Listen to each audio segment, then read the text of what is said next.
I have this Troy-Bilt pressure washer, and one of the problems that I've been having with it is that this little key that connects the pump to the crank on the motor, this just keeps popping out the top of the pump and falling out.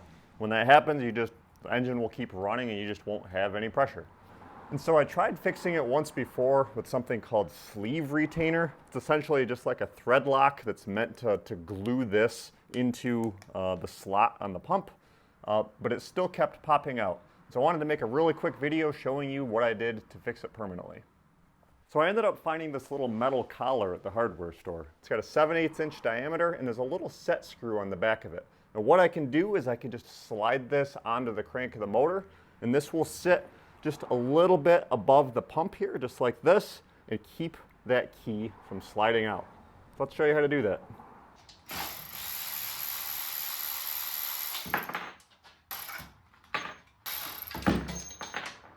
And here you can kind of see that the slot for the key is machined way higher than it needs to be, and so it actually makes room for that key to just slide out the top.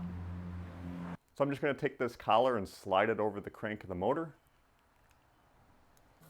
And then I'm just going to tighten it down just for a second, just to kind of hold it there.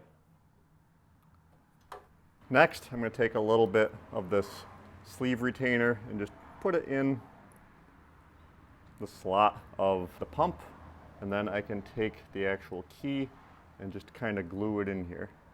Now again, this won't keep it permanently, but it will help make installation a lot easier. I'm going to take a heat gun to it to help speed up installation. If you don't have one of these, you can just let this dry for an hour or two, or even a day if you want. So now that we've got the key glued on here, now we can just go ahead and throw this back onto the motor.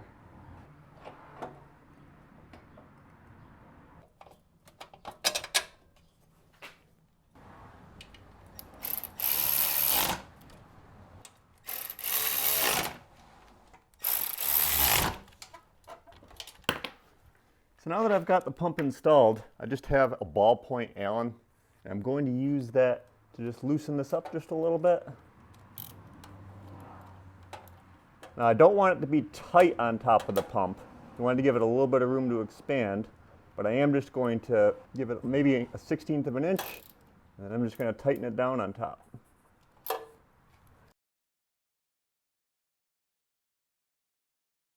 And that's it. I'll put links in the description of where you can get the parts that I used in this video. Other than that, I hope you found this helpful.